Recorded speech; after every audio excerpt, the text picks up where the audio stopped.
Bonjour, bonsoir plutôt. Je suis venue vous parler de racines d'arbres, mais j'ai envie de vous parler de racines de manière assez générale. J'ai commencé à travailler sur les racines en 1985 quand je suis rentrée dans le laboratoire de Francis Allais. Et c'est une chose qui ne m'a pas quittée, bizarrement. Il faut être un peu ténueux pour faire ça, mais je le suis.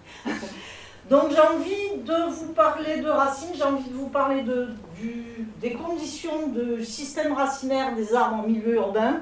Et puis comme le disait Mao, j'ai envie de casser un certain nombre d'idées reçues. Donc ce qu'il faut savoir, ce qu'il faut croire, mais surtout ce qu'il ne faut pas croire sur les racines des arbres. Alors, vous présentez la racine, on en a des idées peut-être un peu arrêtées. À quoi ça sert les racines? Eh bien, ça sert déjà à la plante à se fixer au sol. Ici vous avez un pivot de jaune cotonnier, mais ça pourrait être un système racinaire d'arbres tout jeunes. Ça sert à stocker des réserves, et ça on le sait, on se nourrit avec beaucoup de racines régulièrement. Parce que les racines contiennent des parenchymes qui peuvent stocker des réserves et qui permettent à certaines plantes de passer l'hiver et d'être pérennes uniquement par leur système racinaire. Les racines, ça sert à respirer. On a tendance à considérer que tout organisme vivant qui respire est doté de poumons. Non, les végétaux respirent. Il y a une respiration cellulaire et un arbre qui n'a pas à disposition dans le sol la quantité d'oxygène nécessaire à sa respiration cellulaire, à l'entretien de ses tissus et de sa physiologie, est un arbre qui est en état d'anoxie et qui meurt étouffé. Ce qui est la grosse problématique de nos sols urbains qui sont souvent très compactés. Alors, parfois, les arbres sont capables de faire des adaptations particulières, ce qu'on appelle des pneumatophores, c'est-à-dire ici dans le cas présent, des espèces d'expansion de la croissance en diamètre de la racine qui va permettre de faire sortir de l'eau une partie de la racine qui va être en fait le capteur d'air pour la plante quand la plante a décidé, comme le cyprès chauve, de pousser dans les milieux immergés. Et c'est la stratégie que développent énormément d'arbres des forêts tropicales de bord de côte qu'on appelle les mangroves.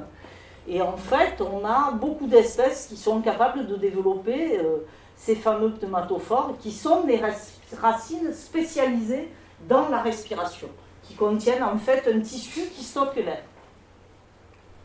Le cyprès chauve est le seul sujet chez nous, la seule espèce introduite, pas originaire de nos régions, qui possède ce genre de choses. Mais, on connaît des espèces qui s'adaptent très bien à des environnements de bord de cours d'eau, et les sols chez nous sont capables de faire des racines pour répondre à justement cette immersion, pas permanente mais régulière en fonction des mouvements des cours d'eau et de la quantité d'eau qu'ils reçoivent.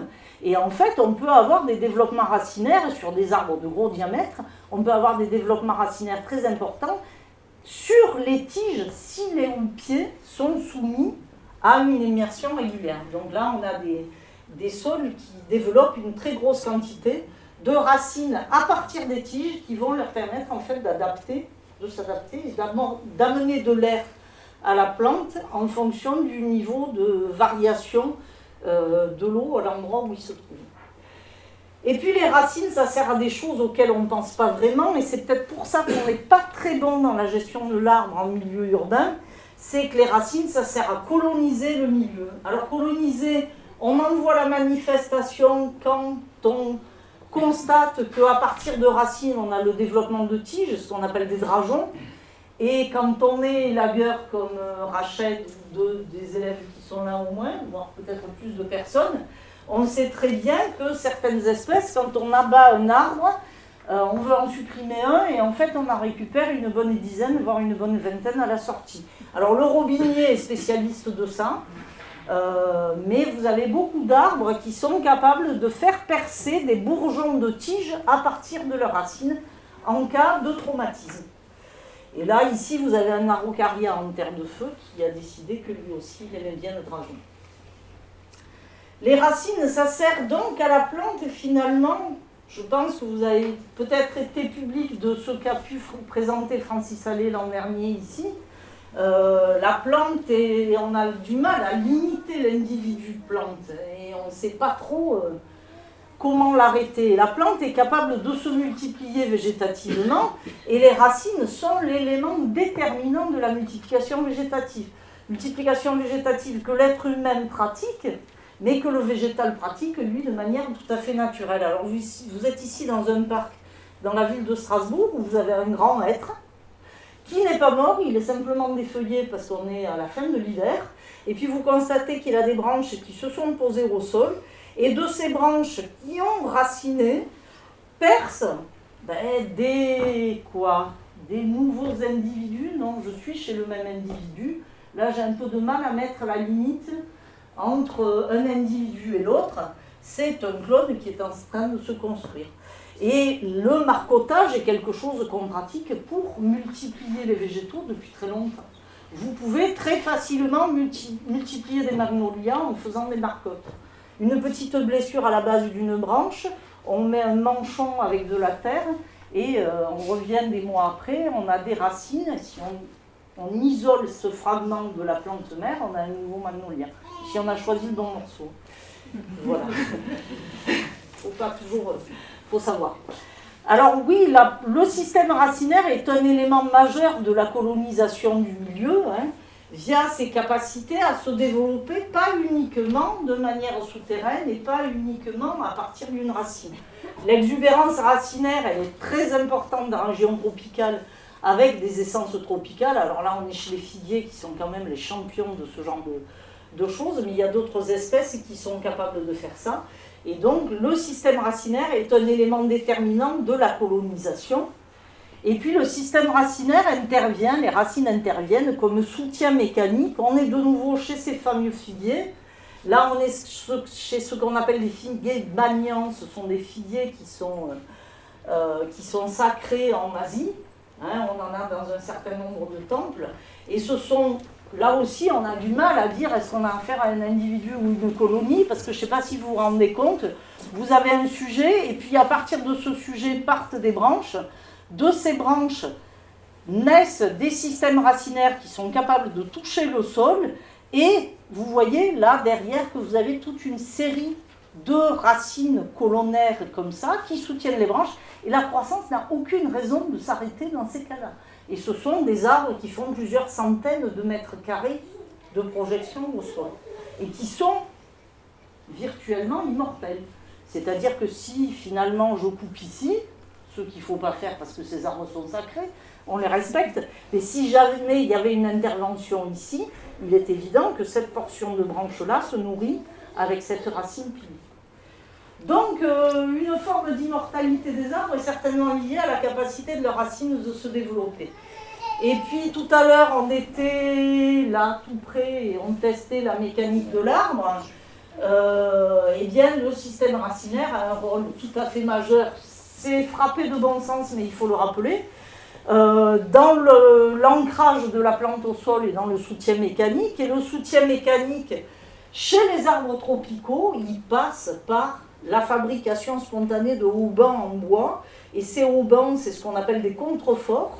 Ces contreforts, c'est de la croissance en épaisseur des racines qui font des ailettes et qui mettent en soutien, à la fois en soutien, en tension l'arbre et qui en fait empêchent les rotations à partir de la zone qu'on nommerait le collet, qui est la zone de jonction entre la tige et la racine chez la toute jeune plantule.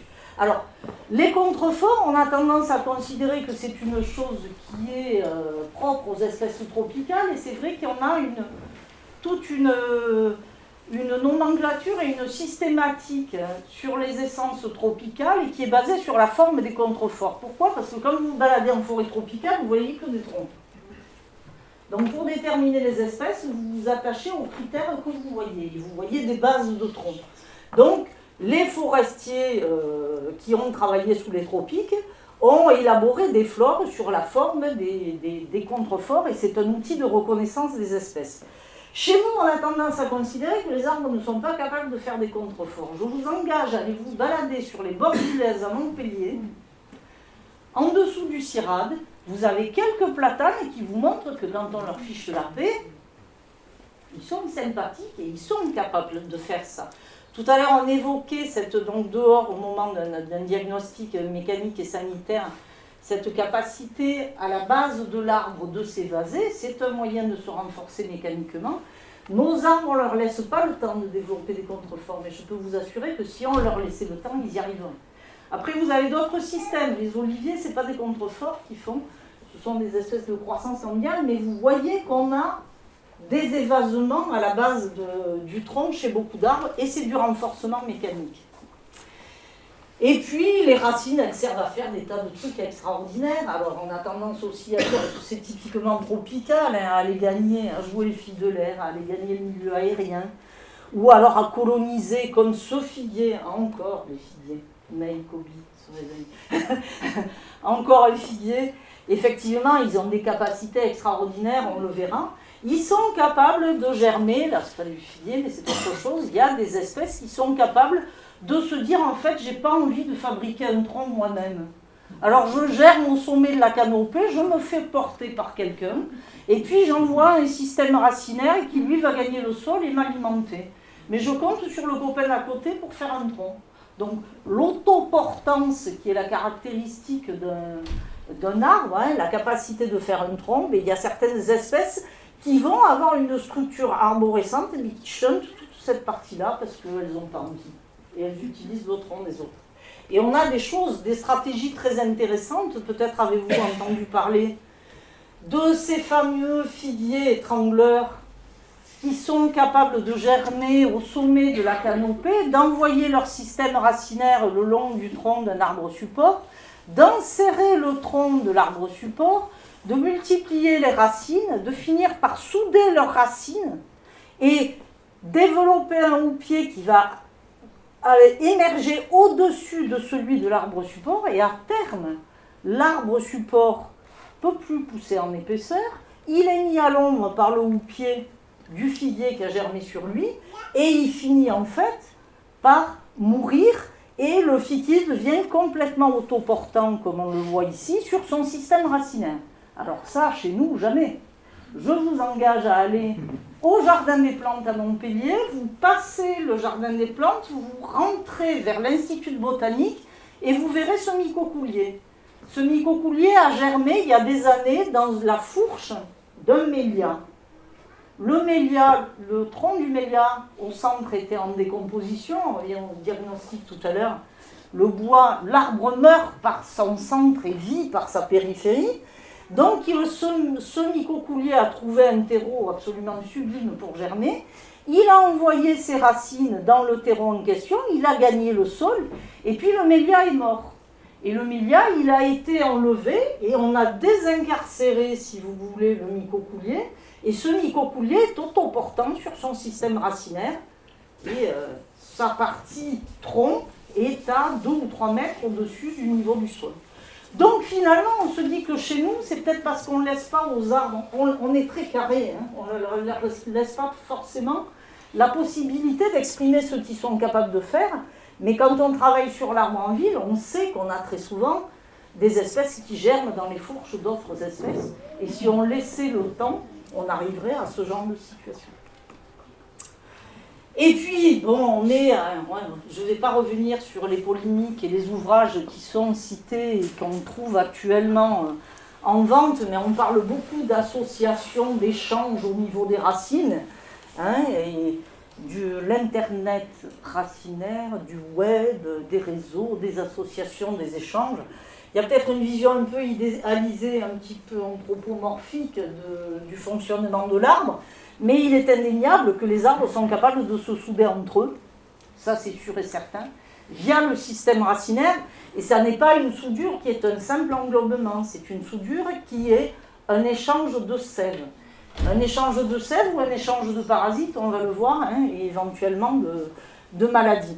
Donc quand on voit des souches d'arbres en forêt, alors les résineux adorent ça, hein, sont des grands spécialistes de ce qu'on appelle la soudure racinaire, l'anastomose, mais l'okoumé en Afrique est tout à fait capable de faire ça aussi.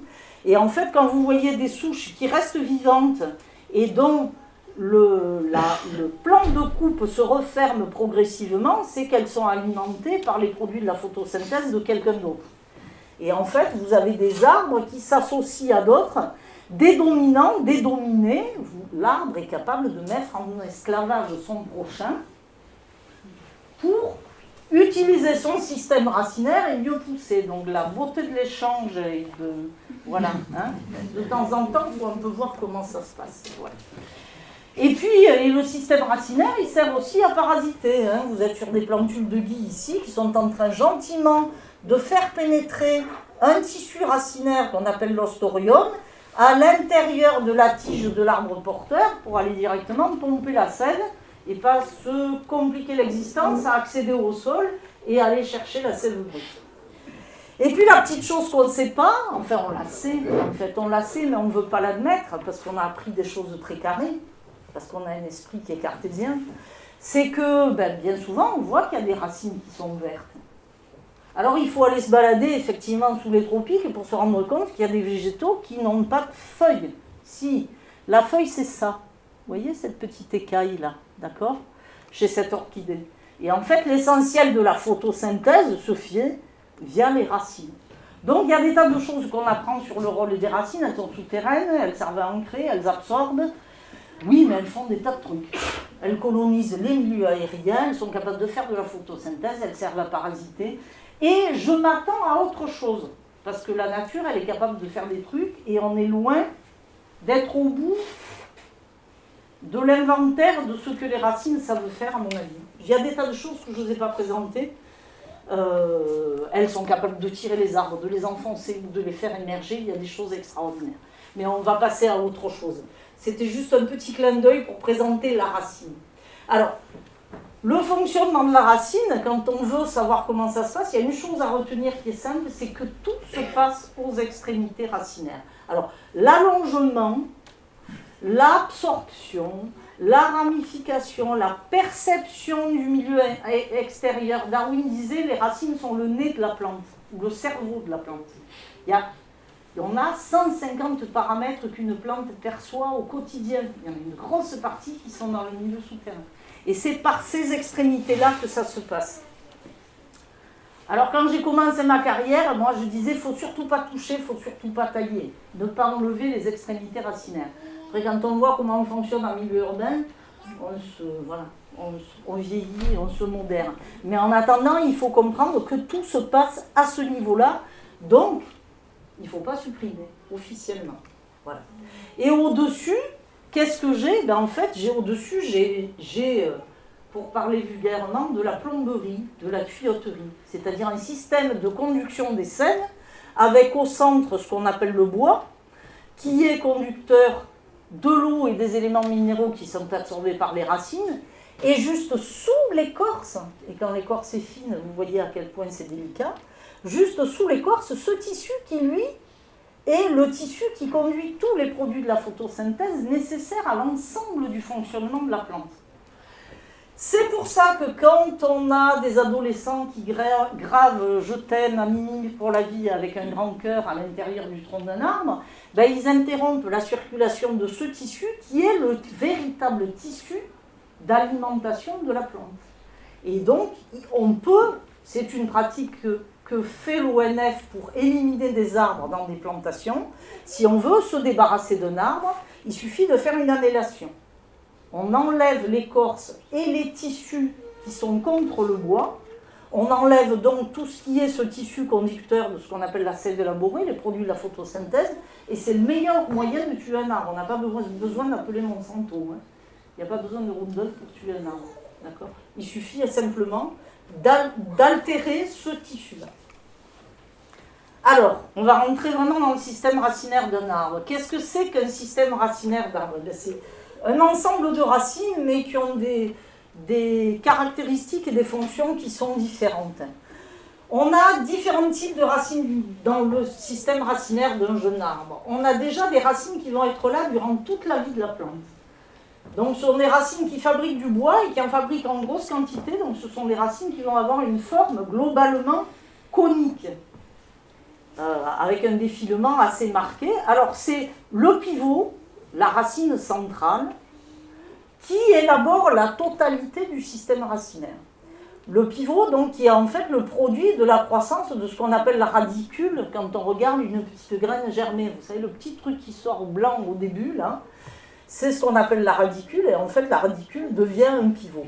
Donc, cette structure-là, elle a pour fonction de fixer la plante au sol. En urgence, hein, la graine germe, il faut qu'elle se fixe au sol et qu'elle s'alimente en eau et en éléments minéraux. À partir de la base de la radicule, on a le déploiement de ce qu'on appelle les racines charpentières. Les fonctions de ces racines-là, c'est d'aller explorer l'environnement à partir du point de fixation que représente le pivot. Je vous rappelle, l'arbre est un organisme vivant, fixé au sol. Quand il a exploité les ressources ici, ben, il faut bien qu'il aille ailleurs. Et c'est par la croissance de ces racines charpentières qu'il va toujours plus loin pour mettre en place les autres catégories de racines, des racines qui, elles, ne sont pas permanentes, elles sont caduques, elles disparaissent et elles sont sans cesse renouvelées par la plante au fur et à mesure de l'allongement des racines charpentières. Donc, des racines de colonisation, ça, ce sont des racines qui peuvent atteindre 2 à 4 cm de diamètre. Elles ont une forme qui est globalement cylindrique, elles ont une conicité qui est très peu marquée. Et elles finissent par mourir, celles-là. Et latéralement, elles vont porter des racines encore plus fines qui développent du bois de la même manière, mais alors en quantité beaucoup moins importante. Et ça, ce sont des racines qui sont surtout spécialisées dans la production de la dernière catégorie de racines, ce qu'on appelle le chevelu absorbant, qui lui ne fait pas de bois. Donc des racines pérennes, des racines caduques, et puis des racines qui sont incapables de faire du bois, qu'on appelle le chevelu. Et ces fameuses racines qu'on appelle les racines d'exploitation, là, la dernière catégorie de racines qui est capable de faire du bois, c'est celles qui vous enquiquinent quand vous rempotez une plante. Parce que c'est celles qui sont souples et qui vont être capables de faire ce qu'on appelle un chignon. C'est-à-dire qu'ils vont tourner au fond du pot, vous savez, et puis qui au bout d'un moment vont grossir et qui vont donner naissance en fait à un phénomène d'étranglement. Celles-là, il faut les supprimer. Absolument, on le verra, et c'est pas compliqué de les supprimer. En termes d'effectifs, eh bien pour évaluer, pour un pivot chez un jeune arbre, on est chez un jeune arbre là, hein, en début de développement, dans les phases ontogéniques les plus jeunes. Pour un pivot, en règle générale, selon les espèces, j'ai 5 à 10 racines charpentières. Pour 5 à 10 racines charpentières, si j'utilise le même rapport, j'aurai 50 à 100 racines de colonisation, j'en ai un peu plus, je le sais. Pour 50 à 100 racines de colonisation, j'aurai 500 à 1000 racines d'exploitation, c'est toute fine, et là je sais que j'en ai plus, et puis j'aurai des milliers, non, j'ai des millions de chevelus. On est dans une pyramide hein, de distribution, des éléments pérennes qui sont relativement peu nombreux, mais l'arbre est une machine à fabriquer des choses qui ont une durée de vie limitée et qui se renouvellent sans cesse. Et ça se renouvelle par la croissance. Comprendre qu'il faut qu'un arbre a besoin de s'allonger pour vivre. Si la croissance s'arrête, l'arbre meurt. Donc, il lui faut de la place à l'arbre. Difficile, on dit. Hein. Alors, chaque espèce décline ce plan-là à sa manière. Et quand on travaille sur les racines depuis un certain nombre d'années, on est capable, comme on est capable, quand on regarde les arbres dehors, de dire « Oh, vous demandez à un gosse de dessiner un sapin, il vous fera un triangle. Hein. Vous lui demandez de dessiner un pommier, il vous fera un rond. » Pourquoi? Parce que l'œil humain et le cerveau intuitent de très loin la forme du végétal. Et au niveau racinaire, cette forme, elle est codée par le génome de la plante, et au niveau racinaire, vous avez un codage génétique qui exprime exactement de la même manière des formes racinaires. Alors ces formes, on a eu tendance, à l'origine, les forestiers ont eu tendance à les associer à des environnements, et à dire que la forme était dictée par l'environnement. Et on a tendance à penser que les systèmes racinaires très pivotants vont se développer dans des sols qui ne sont pas contraignants, ou vont se développer pour aller chercher l'eau en profondeur. Là, j'ai ici le pivot d'un chêne vert dans la garrigue, et on va dire il faut casser le karst, passer les couches calcaires, aller chercher l'eau de la nappe phréatique en profondeur. Mais là, je suis en Guyane française, je suis dans un bas-fond. Cet arbre-là, à partir d'ici, pour le déraciner, j'étais les pieds dans l'eau. Ici, je suis dans des zones sableuses, donc les sables des Landes, je suis dans les forêts des Landes, je suis en zone sableuse. J'ai plusieurs pivots qui se développent. Mais là, je suis sur la forêt de sable blanc, mine française de nouveau, et j'ai un énorme pivot qui se développe dans un sol extrêmement drainant. Donc, il y a quand même un codage génétique, et après, il y a des modulations par les paramètres de l'environnement. Mais on ne peut pas dire que la forme est dictée exclusivement par l'environnement. Il y a une base génétique là-dessus. Donc voilà, vous avez des diversités dans les formes, et en fait, toute l'analyse de l'architecture racinaire, qui est mon travail, la base de mon travail d'expertise, va reposer sur l'étude des rapports entre les phases verticales et horizontales, sur des angles de ramification, sur des tas de choses. Des choses qu'on utilise pour caractériser l'architecture aérienne et qu'on applique en fait pour la partie racinaire. Alors, vous avez des arbres qui, au-delà de cette organisation de base, sont capables d'aller beaucoup plus loin dans leur développement. Et là, j'ai envie de vous parler d'un figuier, encore un figuier. Oui. Encore un figuier, mais celui-là, il est cher à mon cœur. C'est un figuier mi-épiphyte étrangleur, donc un de ces fameux qui germent au sommet de la canopée et qui met en place un système racinaire qui étrangle l'arbre support, et l'arbre est mort, support est mort depuis un moment. Mon fameux figuier étrangleur, il a fait descendre son système racinaire, donc vous avez 20 mètres de tronc racinaire, et puis il envoie ce que j'appelle ces fameuses racines charpentières sur le sol. Et en Guyane française, parfois les racines sont affleurantes. Alors déraciner des gros arbres, c'est pas toujours gagné. J'aime bien choisir des arbres qui me montrent leurs racines. Et celui-là, il a des racines très affleurantes. Alors c'était très facile, j'ai pris un râteau-feuille et j'ai balayé la forêt et j'ai dégagé le système racinaire. Alors comment ça se passe? À partir de l'endroit où les racines arrivent sur le sol, elles se prolongent, elles poussent, elles font toujours leurs racines de colonisation, d'exploitation, le chevelu, les trucs caducs, là. Et puis ces trucs-là meurent, et puis il faut en remettre. Alors elles s'allongent, et elles s'allongent, vous voyez, ça fait de la tuyauterie, je vous dis, c'est que de la planderie, ça, hein, d'accord? Et puis de temps en temps, elles font des fourches. Et puis elles recommencent, elles s'allongent, et puis elles font des fourches. C'est-à-dire qu'à partir d'une racine, elles en font 2, et puis à partir de 2, elles en font 4, et puis à partir de 4, je ne le fais pas jusqu'au bout. Et tout ça, ça le conduit à absorber à 90 mètres du tronc. Donc c'est quand même un arbre qui est connu, là, actuellement, pour l'instant, c'est le Guinness Record, mais je m'attends à autre chose. Le seul arbre qu'on connaisse qui a un diamètre racinaire de 180 mètres. D'accord? Donc ça veut dire que quand je vois un arbre, j'espère que vous comprenez qu'il n'est pas à l'endroit où je vois son tronc. S'il y a un message à retenir, c'est celui-là, hein, ce soir. Voilà, ok. Alors, c'est pas le propre des espèces guyanaises, hein, mais c'est bien d'aller un peu sous les tropiques pour voir l'exubérance. Mais là, vous êtes en bord de Seine, en région parisienne, hein, ici vous êtes sur une bouture d'eucalyptus au Congo, c'est pas la même chose. Et là, vous êtes au niveau d'un frêne en Bretagne ou Normandie, autant que je me souvienne. En fait, le processus de fourche, c'est quelque chose que nos arbres sont tout à fait capables de faire sans aucun problème. Et c'est même ce processus de fourche qui conduit à la formation, à partir d'un certain moment, d'une phase supplémentaire de pivots d'ancrage qui vont permettre de renforcer la stabilité de l'arbre avant la mise en place d'un déploiement intense de son houppier et l'élaboration de ce qu'on appelle ses branches maîtresses. Donc cette capacité à faire des fourches, en fait c'est des fourches à 3 doigts si vous voulez. Vous avez 2 doigts horizontaux et un doigt vertical, et ça vous donne un système comme ça c'est ce qui se développe à proximité du tronc. Et puis plus vous partez en périphérie du système racinaire, plus cette phase-là disparaît progressivement, et puis vous n'avez plus que des fourches horizontales. Mais avec un système comme ça, vous travaillez la stabilité d'un arbre de manière impressionnante. Et puis il y a d'autres arbres qui vont un peu plus loin, ça ne leur suffit pas. Ils sont capables de faire des fourches, certains. Ils se disent, et si je refaisais des racines à des endroits où je les ai perdues?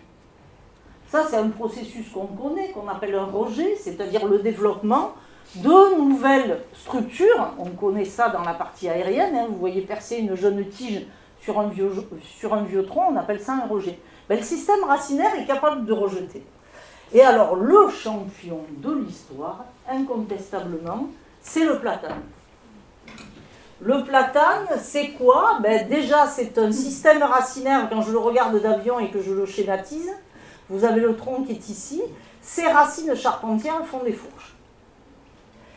Alors, il se déploie déjà copieusement. Mais ça ne lui suffit pas. À partir d'un certain stade, le platane met en place, à partir de la base de son tronc, puis à la base de ses racines charpentières, des rejets. Des rejets qui vont reconstituer de nouvelles couronnes de racines charpentières. Et ces rejets se superposent aux anciennes racines, et le platane a la propension de souder ces racines.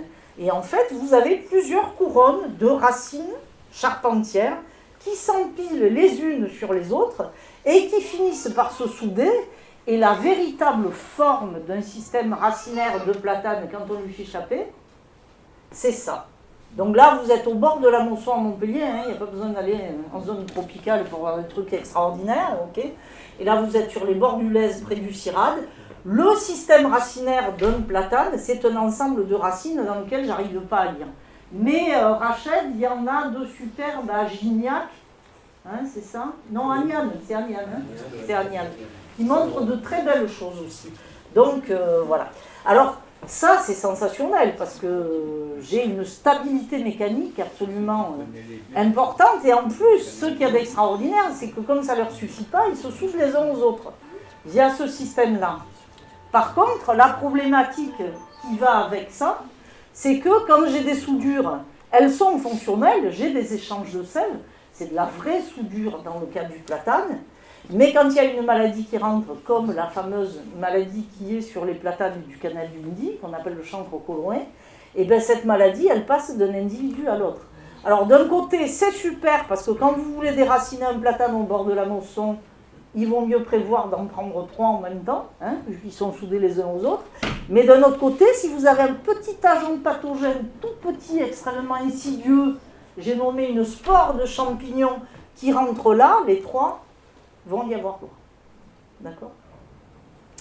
Donc voilà, le platane est le sensationnel là-dessus, et vous avez des illustrations, là on est au bord du Lez, au niveau du parc Mérique à Montpellier, l'illustration de ces fameuses fourches avec les racines plongeantes qui sont dessous, qui vont reconstituer des pivots.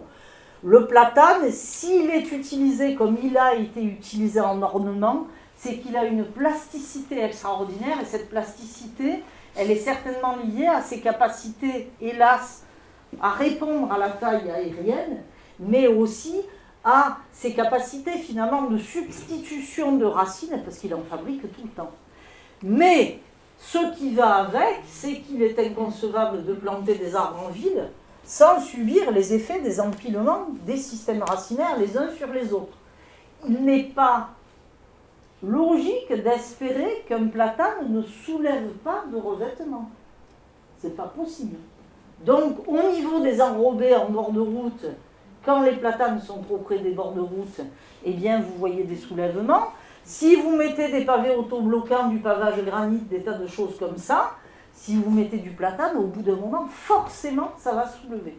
Alors, on a parfois des solutions un peu drastiques, qui sont fortement déconseillées, bien sûr, mais voilà, on ne peut pas éviter ça, c'est la nature du platane de fonctionner comme ça. Donc voilà, ce qu'il y a de bien par contre, c'est sympa, c'est qu'on peut faire la cartographie racinaire, alors ça vous donne une petite idée, non mais vous rigolez, mais c'est mon boulot quotidien. Voilà, il n'y a plus besoin de creuser au bout d'un moment, vous regardez les enrobés dans les parkings, je vous conseille le parking de Conforama à Montpellier, j'ai pas d'action dans la boîte, mais alors vous faites des cartographies racinaires absolument sensationnelles. Et effectivement, les soulèvements sont très importants parce qu'il y a les soudures et parce qu'il y a la croissance en épaisseur des racines. C'est encore du platane? C'est du platane. Et il a besoin d'avancer. Alors le sol est compact dans un parking. Alors s'il ne peut pas rentrer, il essaie d'avancer toujours plus loin. Mais donc ça vous montre le niveau du houppier et puis les capacités d'extension du système racinaire d'un jeune platane dans un parking. Et oui, les plantes ne sont pas à l'endroit où on le croit. C'est ça qu'il faut garder en mémoire. Ça avance une plante. Alors voilà, justement, c'est intéressant d'aborder ces relations au bas. Parce qu'on a cette image idyllique de la correspondance parfaite, de la partie racinaire avec ce que je vois au-dessus, vous savez. Et puis, c'est divulgué.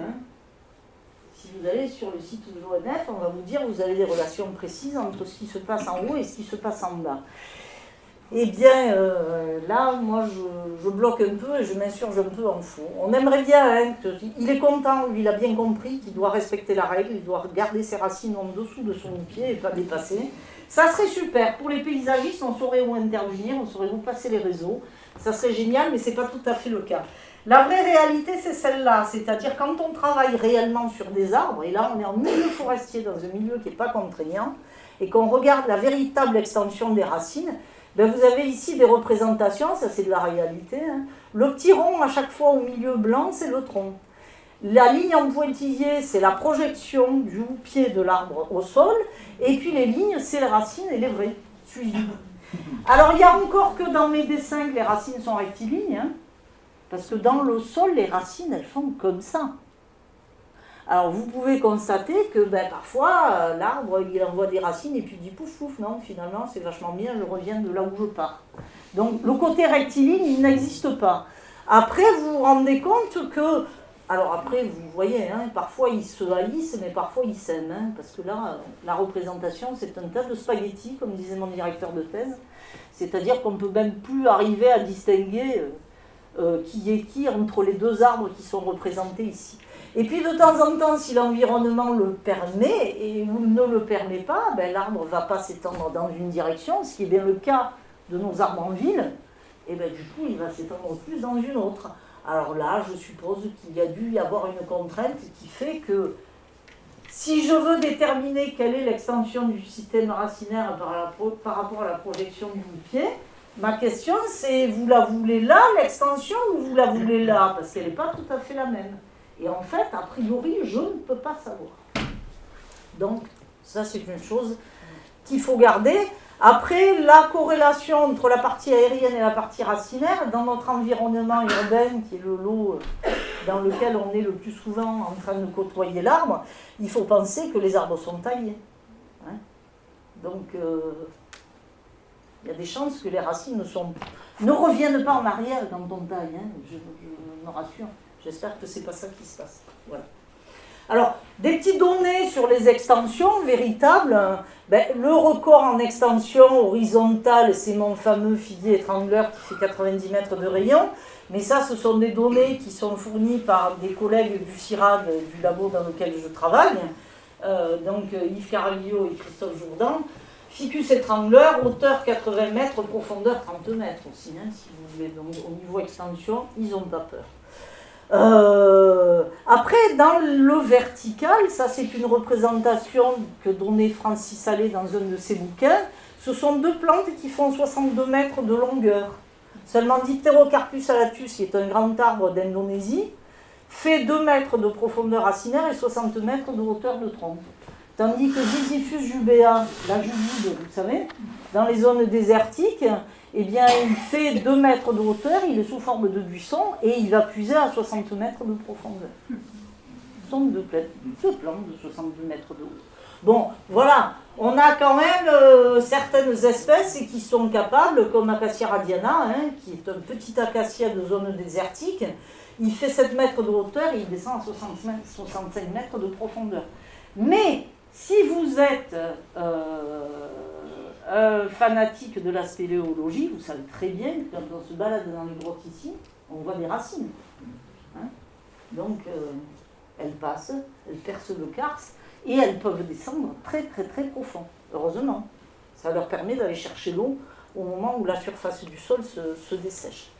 Les relations entre partie aérienne et partie racinaire, c'est le même génome, il n'y a pas fondamentalement de raison pour que les choses se passent de manière très différente. Alors, il y a des processus qui sont parfaitement communs. Chaque partie développe des catégories, on a un tronc, des branches, des rameaux, et puis chez certaines espèces on va plus loin, on a un pivot, des racines charpentières, des racines de colonisation, d'exploitation, et puis des feuilles et du chevelu. On peut faire une homologie entre les différentes catégories. Tout ça, ça s'organise de manière extrêmement précise en fonction de l'espèce. Après, quand la plante se développe et qu'elle devient un arbre un peu plus important, on a ce qu'on appelle ces processus de répétition, de réitération, par des phénomènes de fourchaisons qui vont donner naissance aux branches maîtresses qui vont constituer le houppier de l'arbre et qu'on retrouve dans la partie racinaire. Et puis les arbres, de temps en temps, soit par processus réactionnel, soit parce que c'est programmé chez certaines espèces, sont capables de faire des rejets. Et le système racinaire, là on est sur des platanes en bord de Seine, vous voyez à quel point la base du tronc du platane fait des rejets racinaires. Là c'est pas un tronc, c'est un pivot. Donc, si vous voulez, vous avez des modes de fonctionnement qui sont propres aux deux parties de la plante. Après, ce que je vois en haut n'est pas forcément symptomatique de ce que je vois en bas. C'est-à-dire que je ne peux pas être telle Madame Irma, regarder en haut et dire hey, il se passe ça en bas.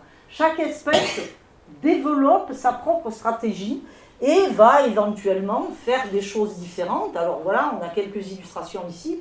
Le platane, tout ce qu'il fait en haut, il le fait en bas, tout ce qu'il fait en bas, il le fait en haut. Et ça explique sa grande plasticité. Par contre, vous avez ici deux espèces guyanaises, juste pour changer un peu. Eh bien, cette espèce-là fait des branches maîtresses, elle fait des fourches dans sa partie aérienne, elle fait strictement rien au niveau racinaire. Donc, elle fait du gigantisme, mais elle ne répète pas, elle ne reproduit pas. Lui, il fait strictement rien au niveau aérien, c'est-à-dire qu'il aura toujours cette architecture-là, ce qu'on appelle le bois canon, le cécropia, en Guyane française. Par contre, au niveau système racinaire, il se lâche. Il fait des fourches, il fait des rejets sur le tronc, et en fait, ce sont des rejets qui montent, il fait des énormes cônes de racines qui naissent sur le tronc et qui refont de véritables systèmes racinaires chacune. Donc, voilà, en ne faisant strictement rien de plus qu'un tronc, des branches et des rameaux et des fleurs dans sa partie aérienne. On a des homologies dans les stades de développement. On peut faire des homologies, et je ne vais pas m'épancher là-dessus, mais les jeunes stades de développement consistent chez une plante à mettre d'abord en place des tiges et puis des feuilles. Et puis quand la plante a accumulé suffisamment de surface photosynthétique et d'énergie, elle ose mettre des petits rameaux qui portent des feuilles. Et puis quand elle est un peu plus forte, elle va mettre en place des branches. Et c'est ça qui fait que le tronc se dégage, en fait. Parce que à la base du tronc, c'est des feuilles, des rameaux, des branches, avant de mettre en hauteur les véritables branches séquentielles qui vont constituer l'infrastructure de la plante. Au niveau racinaire, c'est exactement la même chose. Les différentes catégories s'installent progressivement et ça n'est que tardivement que votre arbre met en place ses véritables racines charpentières pérennes. Donc l'installation est extrêmement progressive. Par contre, ce n'est pas parce que je vois la partie aérienne à ce stade-là que je suis sûre que la partie racinaire est à ce stade-là, et je suis même sûre du contraire. Parce qu'en fait, en règle générale, le système racinaire va beaucoup plus vite que la partie aérienne. C'est-à-dire que quand vous prenez de jeunes arbres en pépinière, en règle générale, vous n'achetez pas, il ne faut pas acheter des gros arbres, il ne faut pas transplanter des gros arbres. Vous achetez des jeunes sujets, dites-vous bien que le système racinaire avance beaucoup plus vite que la partie aérienne. Et on voit des illustrations ici, ça ce sont des vieux ouvrages du siècle dernier, des années 50, où on constate que c'est la séquence de développement d'un chêne, et vous vous rendez compte que très tôt, le jeune plant commence à mettre en place l'ébauche de ce qui va devenir les futurs pivots supplémentaires qui vont stabiliser l'arbre. Et il vaut mieux, parce que quand l'arbre va se mettre en charge en mettant en place des branches maîtresses, ben, il vaut mieux que l'ancrage soit renforcé. Donc, dites-vous bien qu'en règle générale, le système racinaire va plus loin et plus vite que la partie aérienne. Donc, quand vous voyez un arbre, ben, il faut aller regarder sur les côtés pour savoir où il est. Comment il occupe le milieu? Alors ça, c'est très variable selon les environnements, mais il y a une chose qu'il faut retenir, c'est que l'arbre, il est forestier à la base, hein, qu'il soit fruitier, ornemental ou pour faire du bois, il est en forêt l'arbre. Après, on l'isole plus ou moins. Et la forêt, c'est un sol naturel, et le sol, il est exploitable, riche et intéressant pour la plante en surface, dans la zone où j'ai de l'humus. Et plus je descends en profondeur, plus je me rapproche de ce qu'on appelle la roche-mère, qui est en fait le support géologique avant que j'ai la fabrication du sol, ce qu'on appelle la pédogénèse, qui s'installe. Donc en fait, un système racinaire d'arbres est adapté à la structuration du sol, et l'essentiel du système racinaire, et en particulier toutes les grosses racines de plus de 5 cm de diamètre, sont situées chez une chêne de 150 ans, qui a eu le temps de réfléchir et de rentrer en profondeur, dans un sol qui est tout à fait acceptable pour lui. Et bien il a 80% de ses racines de plus de 5 cm de diamètre et qui sont dans les 60 premiers centimètres du sol, dont plus de 35% qui sont situés dans les 20 premiers centimètres du sol. Vous voyez ce que ça donne de faire une tranchée en surface, hein? Et c'est sa programmation à cet arbre-là. Alors bien sûr, il va adapter en fonction de l'environnement, mais pensez qu'un arbre, c'est une pyramide, hein, et que l'essentiel se fait en surface. Comment ça se passe, hein, au niveau croissance? Ben, il ne faut pas partir du principe que le système racinaire pousse quand les tiges poussent. Alors ça, c'est très important parce qu'on est dans des périodes climatiques, là actuellement, où je suis absolument sûre qu'on est en train de perdre des arbres. Parce que c'est la période où on plante, mais ils ont déjà commencé, et ça fait un moment qu'ils ont commencé au niveau racinaire. Et on a tendance à n'arroser que quand on voit apparaître des feuilles. Or, pour que les feuilles puissent apparaître, il faut qu'il y ait de la croissance, et la croissance, c'est de l'eau. Donc en fait, il faut régler l'arrosage en fonction de la température du sol et la température extérieure. Il faut surtout régler l'arrosage en fonction de l'état hydrique du sol, et pas forcément de ce qu'on voit au niveau aérien. Alors comment les arbres répondent aux contraintes du sol? De manière extrêmement variée. On est là dans un sol naturel, on est sur les bords du Rhin à Strasbourg, dans la forêt de la Robertsau, et ce sont les sols naturels, ce sont des sols jeunes, hein, ce sont ce qu'on appelle des sols alluvionnaires, où il y a eu des dépôts, vous savez, parce que le Rhin, c'est un truc qui se balade et qui fait plein de bras, etc. Mais l'Aude et l'Hérault ne sont pas mauvais là-dessus, ou l'Orbe. Donc on est dans le même type de sol alluvionnaire très souvent chez nous. Eh bien, ces sols, il y a des dépôts de gravier et de terre fine au niveau entre les graviers. Et sur ce sol-là, on a finalement une couche supérieure qui est très riche en humus. Et puis, dès qu'on passe à partir d'une certaine profondeur, on a une quantité de gravier qui est très élevée. Et puis, la terre qui est entre ces graviers est très compacte. Ça, un érable, ça le bloque. Il est comme dans du béton, il n'y arrive pas. Mais cet arbre-là, il a été travaillé, donc pour voir comment il se comportait dans ce type de sol. Et puis, dans le même type de sol, à 3 mètres de cet arbre-là, on a travaillé un frêne. Alors le frêne, bien sûr, il envoie l'essentiel de son système racinaire dans la zone où il y a de l'humus, de la vie, des micro-organismes, de la matière organique, etc., etc. Mais quand vous passez la fameuse couche, ben lui, il dit mais moi, ça va très bien, ça me va très bien, moi, ça. Moi, je le colonise, le gravier. Moi, je n'ai même pas peur. Et il y va franchement. Et il fait des pivots à l'intérieur de ces zones-là. D'accord ? Et c'est ça qui fait que les végétaux ont des biotopes différents et colonisent des environnements différents. Donc, la contrainte pour l'un n'est pas la contrainte pour l'autre. Et j'en ai l'illustration sur des espèces guyanaises. Qu'est-ce qui peut se passer ? On voit ici, alors la contrainte dans ce cas présent, c'est le niveau de l'eau. On a des sols où l'eau n'est pas affleurante, et donc on a cette espèce-là qui fait un système racinaire très profond, qui descend jusqu'à 3,50 m de profondeur, et puis son extension latérale sur les côtés, c'est 10 mètres. Quand il est dans la zone où la nappe affleure un peu plus en surface, il descend à 2,20 m de profondeur, et vous voyez que les pivots meurent et puis tentent de refaire des rejets. On a un processus de répétition qui pourrait être le produit de la taille et qui est dans le cas présent le produit de la contrainte induite par l'eau. Et bien dans ce cas-là, il a une extension racinaire qui est presque double. Il fait 19 mètres de rayon racinaire. À côté de ça, j'ai une autre espèce, prise exactement dans le même environnement. Alors lui s'appelle Eperua falcata, on ne le voit pas, et elle s'appelle Dicorigna guyanensis, c'est une angélique. Ce sont deux espèces qui font partie de la famille des légumineuses chez nous, Sophora, robinier, tous ces trucs-là.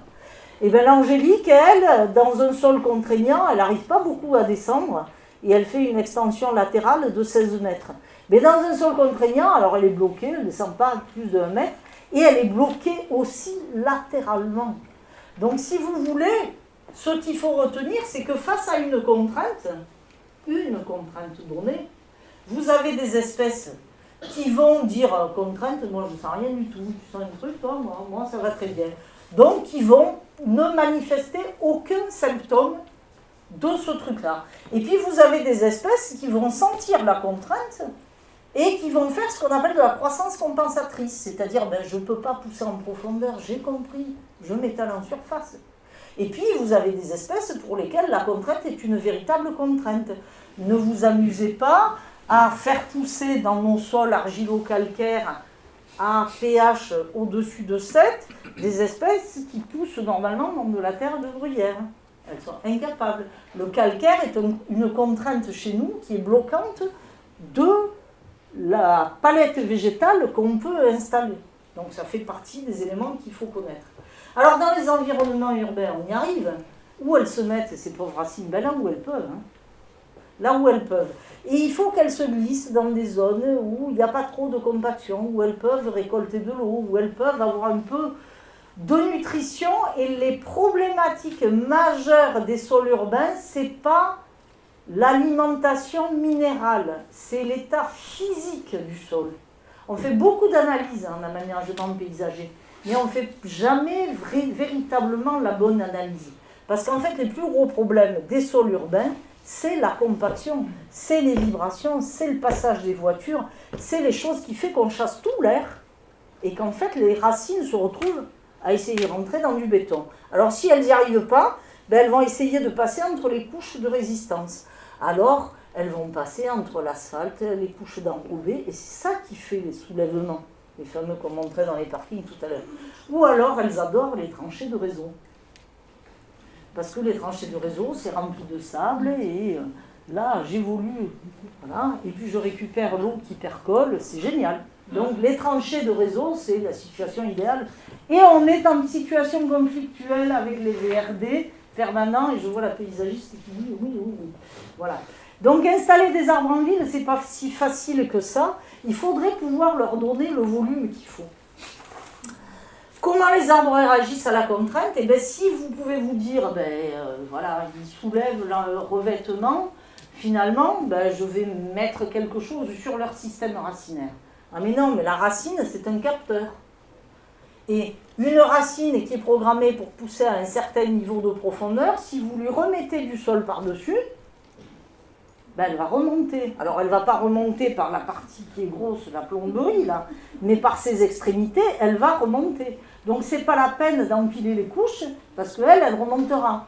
Elle en crèvera peut-être au bout d'un moment, mais elle essaiera de remonter. En fait, les racines captent la température, l'humidité, la lumière dans le sol, elles agissent comme des fibres optiques, et elles perçoivent en fait les niveaux de profondeur. Et quand vous remblayez ou quand une plante pousse sur un talus, comme là, si vous voyez des racines percées du talus, c'est pas que les racines sont sorties du talus, c'est que le talus a reculé, c'est un symptôme que vous avez de l'érosion. Si vous faites un sol qui fait le dos de chameau, eh bien les racines dessous feront le dos de chameau. Donc dans les fossés, elles descendent, par-dessus elles remontent, etc., etc. Voilà, ça c'en est l'illustration. Ici, on a remonté le sol de 80 cm dans un aménagement. À un certain moment, on est au rond-point de la Brédasque, à la sortie d'Aix-en-Provence. Et on a remonté le sol avec le niveau du sol avec un sol totalement pourri, compact, passé engin, etc., etc. Et puis on a mis un petit régalage de 20 cm de terre organique. Et on a mis de l'arrosage au goutte à goutte. Eh bien, ce sont des très gros platanes. Et en fait, ces très gros platanes, en 20 ans, ils ont recolonisé cette petite couche de terre qu'on a ramenée et ils ont fait d'énormes racines charpentières. Donc, c'est cette capacité qu'a le platane d'empiler des couronnes, ça va lui permettre de résister à des choses de ce type-là. Alors là, vous êtes derrière le tram près du Lez à Montpellier, mais là, vous êtes en région lyonnaise. Des platanes avec des branches maîtresses à 20 cm du sol, ça n'existe pas. C'est une symptomatologie du fait que le sol a été remonté. Là, vous voyez les plaies de taille des branches maîtresses. Eh bien, finalement, ces arbres-là, si on leur met pas si on remonte le sol, je ne dis pas qu'il faut le faire, hein, attention, mais on constate que quand c'est fait, si on remonte le sol sans faire un sol totalement asphyxiant qui va empêcher l'arbre de fonctionner, ben finalement, de temps en temps, ça rend bien service aux paysagistes de se dire que si on fait un sol avec une certaine granulométrie et dans lequel on entretient en fait le passage de l'air, on peut se permettre de modifier les altimétries. Donc peut-être qu'il y a des fois, on n'est pas obligé de décaisser dans les aménagements, peut-être qu'on peut faire remonter le niveau des sols. Mais en ville, on le sait, hein, le niveau du sol remonte, je ne sais plus de combien en un siècle, mais c'est assez impressionnant. Alors comment le système racinaire répond à la taille et à la transplantation? Ben, globalement, très très mal. Parce qu'il y a une grosse différence entre tige et racine, je ne sais pas si vous la connaissez, c'est que dans une tige, à chaque fois qu'une tige fait une feuille, elle fait un bourgeon à la base de sa feuille. Alors vous voyez le nombre de feuilles qui est faite par un arbre. À chaque fois que vous avez une feuille, vous avez un bourgeon, et un bourgeon, potentiellement, c'est un processus réactionnel, et c'est là-dessus que travaillent les élagueurs. Les titagnes, ils savent très bien qu'ils vont avoir un processus réactionnel avec la percée de quelque chose. Il n'y a pas de bourgeon dans les racines, il n'y a pas de feuilles, hein. Jusqu'à preuve du contraire. Il n'y a pas de bourgeon, donc il n'y a rien de préparé pour répondre à la taille dans un système racinaire. Donc du coup, la plante est obligée de faire un certain nombre de choses avant de pouvoir réagir à la taille. Alors, quand on regarde comment ça se passe, quand on taille au niveau racinaire des tout jeunes sujets, ici on est sur 2 jeunes noyers qui ont été plantés dans les parcelles agroforestières expérimentales de Restinclières, à la périphérie de Montpellier, le domaine départemental de Restinclières. Eh bien, ces noyers, qui sont des noyers hybrides, qui sont voués à la production de bois, ils ont été transplantés, ils ont été achetés, ils avaient 1 an. Le pépiniériste sectionne le pivot, la famille des juglandaceae des noyers, donc le noyer, Pterocarya, l'Ecaria, c'est des fous du système pivotant. En 1 année, ça vous fait un pivot qui fait 1 mètre à 1,50 m de profondeur. Ça descend comme des bombes. Donc, quand on veut transplanter un noyer, ben, il faut le prévoir. Donc, du coup, le pépiniériste, il sectionne le pivot très tôt. En fait, il passe une lame à 40 cm de profondeur et il sectionne le pivot. Et puis, il fait ce qu'on appelle un habillage, qui pour moi est plutôt un déshabillage. Donc, il sectionne le pivot à 40 cm de profondeur et puis il sectionne toutes les racines latérales et il vous vend le système racinaire comme ça. Mais il sait très bien ce qu'il fait. Vous plantez ça dans une parcelle agroforestière, et bien, 1 an après la plantation, au niveau de la plaie de taille, vous constatez que, ben oui, vous n'avez pas un pivot, vous en avez plusieurs, c'est sûr. Il fait un processus de fourchaison, c'est réactionnel, d'accord? Et ça, il arrive à le faire, il est tout jeune. Et puis, à partir des racines latérales, il fait plusieurs racines latérales. Et quand vous revenez 10 ans après la plantation de cette petite chose dans la parcelle agroforestière, et bien, vous constatez que vous retrouvez les pivots, là. Hein. Alors, lui, il en a fait plusieurs, lui, il n'en a fait qu'un. Et vous voyez que finalement le système racinaire s'est complètement reconstitué. J'ai des vraies racines charpentières. Une opération de taille sur un petit jeune noyer, ça n'est pas problématique. Une opération de taille racinaire sur un petit jeune chêne, c'est déjà plus compliqué. Parce que quand vous regardez la section du pivot du chêne, ben, au niveau de la plaie de taille, 1 an après, d'ailleurs, c'est même pas refermé, hein. Le bourrelet de recouvrement n'est pas complet. Et puis, vous n'avez pas la régénération de véritables racines verticales. Vous avez une espèce de truc hybride qui n'est ni horizontal ni vertical. Et sur les chênes, si vous répétez les opérations de taille racinaire plusieurs fois, c'est-à-dire que si vous réintervenez au bout de 3 ans et puis 8 ans, et puis c'est ça le cycle de production d'un arbre en pépinière d'ornement, et bien au bout d'un moment, il n'y arrive plus. Parfois, vous avez des réactions comme chez les frênes où la plante abandonne carrément son pivot. Mais les pépiniéristes le savent très bien, ils connaissent la capacité du frêne de faire en fait ce que fait le platane aussi, c'est-à-dire des rejets racinaires à partir de la base du tronc. Et regardez, si vous vous baladez en pépinière, à quel point en pépinière de production, hein, où vous allez dans des carrés où les arbres sont plantés. pas chez des pépiniéristes qui vous vendent des arbres en container. Si vous allez dans des pépinières de production, vous vous rendrez compte que très souvent, le pépiniériste, il remonte le sol à la base du tronc pour stimuler la production de nouvelles racines. Et les frênes adorent ça. Donc, ils se développent comme ça. Par contre, quand on retaille, ce qui est le cas, là, on n'est plus chez un tout jeune plant, on est chez ce qu'on appelle un baliveau, une toute jeune tige. On transplante plusieurs fois dans la filière de pépinière d'ornement, c'est ça qu'on fait. Donc, on fait germer un arbre, on le repique, puis on le fait pousser pendant un certain temps, puis on le transplante encore une fois, on le transplante plusieurs fois. Eh bien, on a du mal, en fait, qu'est-ce qui se passe quand je sectionne une racine?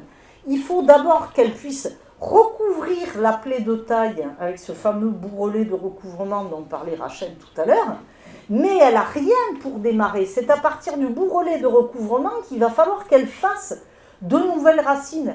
Elle n'a pas de bourgeon racinaire en amont pour démarrer. Donc elle répond beaucoup moins facilement que la partie aérienne. Alors si vous reproduisez l'opération un certain nombre de fois, alors là vous aboutissez à la cour des miracles. Et la cour des miracles, elle est partout. Il ne faut pas considérer qu'il y a des gens qui savent produire et qui plantent beaucoup mieux que d'autres. On est toujours surpris quand on analyse. Là, c'est un lot de hêtres qui était planté allez de la Reine Sud à Versailles. On a tendance à se dire que ça peut marcher, mais ça ne marche pas mieux. En fait, pourquoi? Parce qu'il y a une énorme variabilité liée au processus de taille racinaire répété.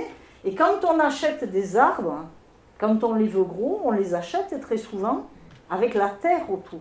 On les achète en motte. Et du coup, on ne sait absolument pas ce qu'on achète, bien souvent. Et parfois, les arbres ont été profondément mutilés au niveau racinaire, et vous achetez une motte qui est en fait une coquille de vide, si vous voulez. Et ça va déterminer de grosses difficultés de reprise des arbres. Alors, ce qu'il faut retenir, c'est ça. C'est que le système racinaire, il n'aime pas la taille. Mais la partie aérienne non plus. Elle a peut-être quelques capacités d'adaptation supérieures. Et alors, s'il faut retenir une chose, c'est qu'il y a une gamme de diamètres dans laquelle on peut s'autoriser à travailler, mais il y a une gamme de diamètres au-delà de laquelle il ne faut surtout pas aller. Alors, tailler des racines de plus de 5 cm de diamètre, c'est courir des risques quant au potentiel de régénération de la racine taillée. Alors, quand j'en taille une, c'est pas trop grave, un arbre en a plusieurs. Quand je taille toutes les racines parce que je le transplante, là, ça commence à devenir délicat. Et puis quand j'interviens au pied des arbres, en milieu urbain, et que je taille une première fois pour passer un réseau, la fibre. Ah, puis après, il y a EDF qui revient et qui en refait une deuxième. Et puis il y a GRDF qui passe par là et qui en fait une troisième. Et comme on ne synchronise absolument pas ce type d'opération, ben les arbres se font régulièrement agresser au niveau racinaire et ils ont beaucoup de mal à répondre à ça.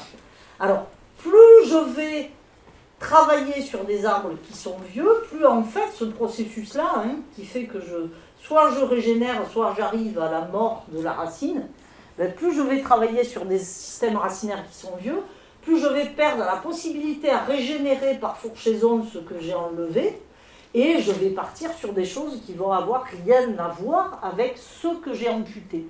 La plante ne peut pas refaire son système racinaire si on lui a taillé son système racinaire de manière un peu violente sur des vieux sujets. Alors il y aurait l'option de se dire on fait tout en conteneur, ce qui est la tendance actuelle. On ne mutile pas les arbres, on les élève dans un pot et on les plante. Oui, mais vous avez compris que, alors bien sûr, on n'a pas tous des ficus de 90 mètres de rayon racinaire, mais je vous le dis, l'arbre, il a besoin d'avancer. Et l'avancement d'un système racinaire en une année, c'est 1,20 m, 1,50 m. Donc en une saison de végétation, augmenter le volume du conteneur de 1,20 m de rayon, soit 2,40 m de diamètre, ça commence à devenir plus possible. Donc le conteneur est aussi quelque chose d'extrêmement contraignant. Quelle est la solution? Voilà, alors on en arrive à effectivement des arbres avec des systèmes racinaires qui vous montrent la forme du conteneur. On travaille beaucoup sur les formes de conteneurs, mais le terme c'est ça, c'est le fameux chignon racinaire ou alors le traumatisme profond. Et on finit par acheter des systèmes racinaires qu'on rabat et on a des très très grosses difficultés de reprise. Alors pourtant, les arbres sont capables de reprendre. Alors j'aime bien présenter cet arbre-là. J'ai quelques petits vélos, vous savez, avec l'âge qui avance. J'aime bien présenter mon figuier de 90 mètres de rayon, et j'aime bien présenter cet arbre-là. Cet arbre-là, il a été sorti d'un aménagement paysager important qui a été créé à Lyon, sur les berges du Rhône, qu'on a appelé la Cité internationale, ou internationale, parce que vous avez des organismes internationaux. C'est un gros aménagement paysager qui a été fait entre 1995 et 2000. Et cet aménagement paysager, d'ailleurs Naomi Michel a travaillé dessus, elle s'en va à ce moment-là. Cet aménagement paysager, il a donné lieu à la plantation de beaucoup d'arbres. On a travaillé, on a fait du suivi depuis des années de ces arbres-là. Et ça, ce sont des sujets qui ont été plantés en 1998 et qui ont été déracinés pour la beauté de l'expérience en 2011. Ça, c'est un charme, et c'est un charme qui avait été planté en motte. Ce charme, il a parfaitement régénéré la totalité de son système racinaire. Il a fait de belles racines charpentières avec des fourches, des racines de colonisation, des racines d'exploitation, voilà. Vous avez le détail, magnifiques racines charpentières qui font des cannelures, comme le tronc. Il fait des soudures. Il a complètement régénéré son système racinaire. On n'a plus aucune trace de taille sur ce système racinaire. Exactement dans les mêmes conditions de plantation, dans le même sol, suivi exactement de la même manière des hêtres qui ont été plantés avec le même volume. Et bien, 15 ans après la plantation, ça c'est la couronne d'irrigation, hein, vous savez, ces trucs marrons que vous voyez au pied des arbres et qui font ce diamètre-là. 15 ans après la plantation, vous avez des racines qui dépassent tout juste le diamètre de la couronne d'irrigation. Puis quand vous déracinez l'arbre et que vous regardez dessous, il n'a pas régénéré un pivot. Ce ne sont pas des arbres qui sont morts seulement, alors ils poussent en faisant des toutes petites pousses, toutes petites, ils sont bloqués. Et quand il arrive une sécheresse de 2003, eh bien, il bascule du côté obscur de la chose, si vous voyez ce que je veux dire. Donc voilà. Et en fait, en travaillant, voilà, comment faire la différence entre le bon, qui est mon charme, par rapport au mauvais, qui est ce truc-là, un arbre planté en 30-35 en mélange terre-pierre sur une place à Lyon, il est bloqué. Il est dans l'état où le pépiniériste l'a livré 10 ans après la plantation. Il a fait 3 poils pour survivre, il fait des toutes petites pousses. Eh bien, il faut apprendre à diagnostiquer par ce qu'on voit en haut, essayer de deviner ce qui se passe en bas. Et puis je dirais, quand on remplace des arbres, on devrait toujours regarder le système racinaire des arbres avant de les remplacer, pour prendre de l'information. Alors, par contre, quand on plante de tout jeunes sujets comme ces hêtres qui ont été plantés à côté des mochetés là, de ces trucs-là, voilà, on a planté des jeunes plants. Des jeunes plants de 1 à 3 ans. Et bien, en 15 ans, ils ont fait un véritable système racinaire, ils ont dépassé en diamètre les trucs qu'on avait achetés très gros. Et si vous voulez, en 10 années, si vous avez la patience, mais l'être humain, il n'est pas patient. En tout cas, on ne doit pas avoir la patience dans les aménagements paysagers, parce que je pense que les paysagistes le sont, je pense que les gens du métier le sont. Ceux qui ne sont pas forcément patients, c'est ceux qui ont un bip qui s'appelle le mandat électoral. Vous voyez ce truc qui sonne régulièrement tous les 5 ans. Donc eux, ils ont moins de patience. Et c'est bon, voilà, il faudra arriver à discuter. Mais en attendant, si vous plantez de jeunes plants, en 10 ans, ils vous doublent les gros sujets, ils leur disent poète, poète, et ils leur disent je passe devant. Et ces sujets-là étaient plus gros que les hêtres qui avaient été plantés. Choisi gros sujet en motte grillagée 15 ans avant. Alors, qu'est-ce qu'on a retenu de cette étude, parce qu'elle est sympathique? Et bien voilà, qu'en 15 ans de culture, un jeune plant rattrape puis dépasse une tige de force 20-25, on a toujours intérêt à planter petit. Mais vous comprenez que quand on plante gros, on taille. Je vous ai dit, quand on est petit, on ne fait que des petites racines, des petites choses caduques. Quand on taille ça, la plante, elle sait en refaire. Quand je commence à planter du gros, je taille sur l'infrastructure du système racinaire. Je les tête, je fais une trogne racinaire. Donc forcément, il n'aime pas. Voilà. Les expérimentations nous montrent que plus la plante a de sol, c'est très étonnant, plus elle apprécie. Donc c'est toujours mieux de planter En tranchée continue, si on peut, vous mettez un arbre là, un arbre là, un arbre là, et vous faites la jonction. Alors qu'on a un système de plantation où on a une fosse, vous savez. On creuse un volume et on ne creuse pas une tranchée. Comme les arbres ont besoin d'avancer, celui que je mets là, dans 5 ans, il sera ici. Celui que je mets ici, dans 5 ans, il sera là. Donc il faut qu'ils se croisent. Donc si on ne peut pas faire de la tranchée continue parce qu'on a des réseaux, des machins, des trucs, on peut au moins travailler sur les fosses collectives. C'est-à-dire au moins 2-3 arbres dans le même volume de plantation au maximum. Et puis ce que montre cette étude qui est intéressante aussi, c'est que quand je mets de l'arrosage au goutte à goutte, je rends la nature flemmarde. Vous mettez le biberon en surface, il n'y a aucune raison que la plante se complique à aller chercher l'eau en profondeur. Vous êtes bien d'accord avec moi? Donc du coup, quand vous arrêtez l'arrosage au goutte à goutte, parce qu'on est quand même dans des pays où on n'est pas censé être dispendieux avec l'eau, ok, à la fin de la période de garantie de l'aménagement paysager, et là, c'est ce qu'on voit un peu dans l'Odève. On regarde les pousses annuelles, on se dit, tiens, ça a bien poussé, là, ça s'est arrêté. Voilà. Et donc, les arbres, petit à petit, accusent le truc, et si jamais, éventuellement, vous avez une bonne sécheresse de 2003 pour servir de prétexte, tout le monde bascule. Alors, les systèmes racinaires ne peuvent pas être taillés. Alors bien sûr, les opérations de décaissement qui consistent à faire juste refaire un surfaçage, vous avez bien compris que vu que vous avez toutes les racines dans les premiers centimètres du sol, et bien même si vous remettez simplement du pavage, donc comme dans ces... Là c'est un peu plus drastique, hein, mais ici c'était simplement un resurfaçage.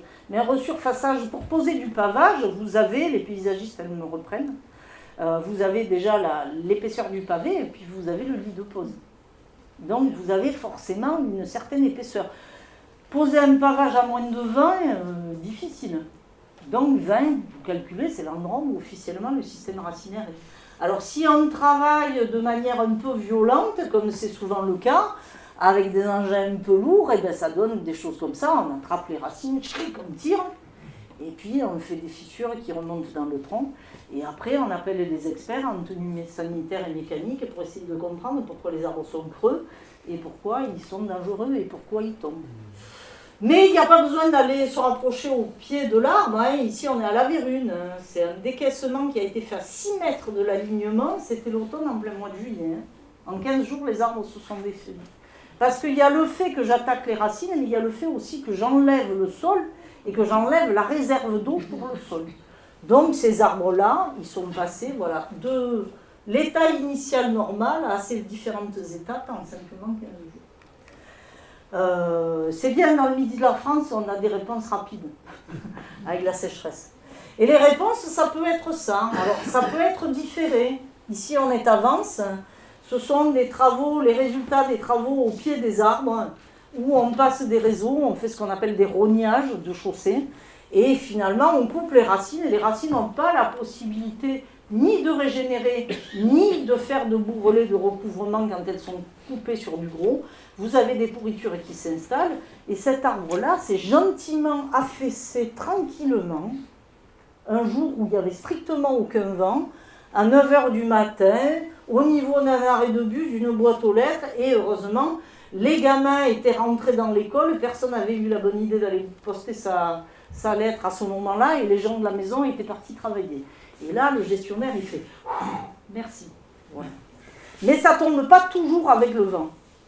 Et l'arbre, en ville, il est perçu, bien souvent pour beaucoup de gens, comme un objet de conflit. De conflit, façade, de conflit. J'aime bien présenter ça parce que c'est une vision assez étrange de l'arbre. Voilà. Alors, c'est des conflits aériens. Hein, les houppiers poussent, les branches s'étalent, ils font de l'ombre aux voisins en face, ils vont frotter contre les façades, ils touchent les réseaux aériens. Et puis, c'est des conflits souterrains. Et ceux-là, ils sont vraiment importants pour la survie de l'arbre. L'espérance moyenne d'arbres en ville, quand on compte tous les arbres de parc et les arbres d'alignement, c'est autour de 80 ans hein, en ville chez nous. Ça ne fait pas beaucoup, parce que les arbres de parc ils durent beaucoup plus longtemps. Donc vous avez des arbres qui ont une espèce de statut peut-être d'arbre jetable. Alors il faut peut-être, nous, en tant que citoyens, réfléchir à savoir si on a vraiment envie de ça, du jetable ou pas.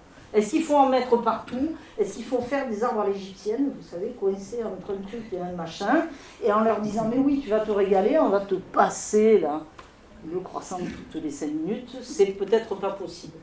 Et en même temps, on ne peut pas imaginer une ville sans arbres, c'est pas possible.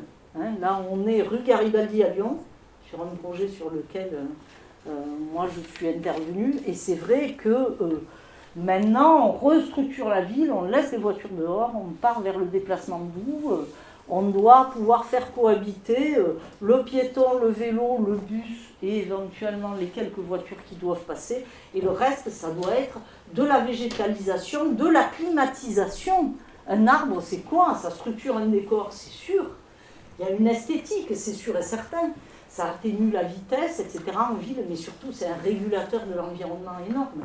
C'est un bioclimatiseur naturel. Imaginez-vous une ville sans arbres, c'est juste l'horreur. Enfin, nous, méridionaux, on le sait. Je veux dire, quand on traverse la place de la Comédie à Montpellier avec le granit blanc, moi avec mes yeux bleus, parce que je suis une méditerranéenne, mais pas du tout adaptée, vu que j'ai des origines hollandaises, moi je crève, quoi, c'est intenable. Donc on a besoin d'arbres qui transpirent, on a besoin d'arbres qui nous refassent un cycle de l'eau dans la ville. Et pour que l'arbre puisse faire ça, eh bien, il faut comprendre qu'il a besoin d'un environnement souterrain. On parle beaucoup de trames vertes et bleues. Je ne sais pas si vous avez entendu parler de ça, les connexions des corridors végétaux et des corridors d'eau à l'intérieur de la ville. On commence à parler, j'ai vu, elle est nommée, de trame brune. Mais la jonction des différents éléments pour ne pas faire des isolats à l'intérieur de la ville et avoir véritablement une trame verte et bleue, elle passe incontestablement par une trame souterraine brune. Et donc le végétal, au-delà de son côté régulateur de l'environnement, ben c'est un lien, un tissu social, hein, on en est la preuve là tous ce soir. Donc il faut réfléchir à la manière dont on peut redonner la place qu'il mérite à l'arbre en ville. Alors il faut réfléchir à la conception, réfléchir les volumes. Et c'est vrai que acheter, moi qui travaille le conseil départemental de l'Hérault, acheter du terrain pour donner de la place aux arbres en bord de route départementale, il y a des années, le gestionnaire des arbres de l'Hérault a dit on ne plantera des arbres qu'à 8 mètres des chaussées, des routes départementales. Et on lui a dit, mon coco, c'est toi qui les achètes, et les 8 mètres supplémentaires? Et non. Donc on est dans une problématique et qui est surtout financière à la base. On a du mal à donner de la place à l'arbre, parce que la place, elle coûte cher. Et il y a des pays où on donne de la place à l'arbre. Alors peut-être qu'il faut réfléchir à un seul arbre isolé, plutôt que, je dis toujours, parce que je suis mauvaise langue, à un alignement de l'agerstronia étriquée entre le trottoir et la façade. Et on conclura là-dessus. La synthèse, c'est ça, pour ceux qui veulent retenir. C'est toutes les racines sont essentiellement en surface et toujours loin du tronc et bien au-delà du bouclier. Il ne faut pas abîmer parce qu'on interrompt les circulations de sel. Il ne faut surtout pas abîmer en surface. Ça meurt par le centre et ça vit par la périphérie. Les racines, ça cicatrise et ça régénère très difficilement, donc on ne coupe pas. Tout travail mécanique altère le sol. On perd la porosité de la respiration, du transfert hydrique, la vie biologique. Les arbres ne meurent pas tout de suite. Et ils réagissent, comme disait Rachel. Ils ont des phénomènes de réaction. Les gens, quand ils voient les phénomènes de réaction, ils se disent « Waouh, qu'est-ce qui pousse ?» Non, qu'est-ce qui souffre? C'est ça qu'il faut se dire. D'accord ? Donc il faudrait être capable d'adapter les méthodes de travail à la présence des arbres. On y arrive petit à petit, progressivement, mais la vigilance du citoyen est super importante là-dessus. Donc, il faut toujours appeler le service des espaces verts de la ville dans laquelle on est en disant « Je ne comprends pas, il se passe tel truc, est-ce bien normal ?» C'est votre fonction de citoyen.